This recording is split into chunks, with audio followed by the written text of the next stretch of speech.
বাড়িতে বাড়িতে হুমকি দিচ্ছে তৃণমূল। প্রচারে বেরিয়ে এমনই অভিযোগ তুললেন যাদবপুর লোকসভা কেন্দ্রের সিপিএম প্রার্থী সৃজন ভট্টাচার্য। শনিবার সকালে বারুইপুরের নবগ্রাম পঞ্চায়েত এলাকায় প্রচার সারেন সৃজন। টোটোয় চেপে কর্মী সমর্থকদের নিয়ে পঞ্চায়েতের এক প্রান্ত থেকে আরেক প্রান্তে ঘোরেন সিপিএম প্রার্থী।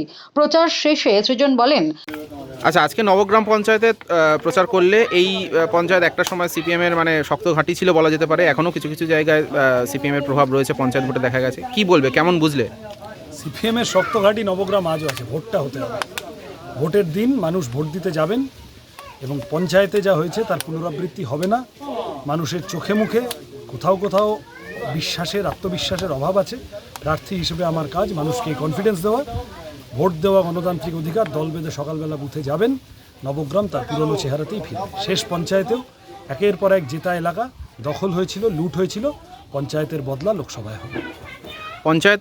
পঞ্চায়েত ভোটে এইসব এলাকায় প্রচুর মানে ভোট সন্ত্রাসের অভিযোগ উঠেছিল। কি বলবে, এবারে কি শান্তিতে ভোট হবে? সেটাই তো বললাম, লোকসভা ভোট তো সেন্ট্রাল ফোর্স থাকবে, ইলেকশন কমিশন থাকবে, আমরা থাকবো সর্বোপরি।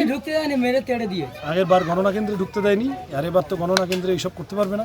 তৃণমূল চাপে আছে। তৃণমূলের শেষ সহায় হলো এই শেষ 5 দিনে বাড়ি বাড়ি হুমকি ধুমকি দেওয়া, যা ওরা শুরু করেছে।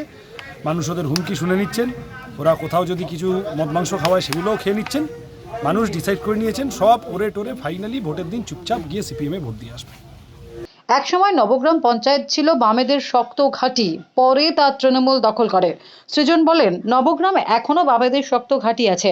পঞ্চায়েতে একের পর এক জেতা এলাকা তৃণমূল দখল করে নিয়েছিল। পঞ্চায়েতের বদলা লোকসভায় হবে। Bureau report, D Bangla news.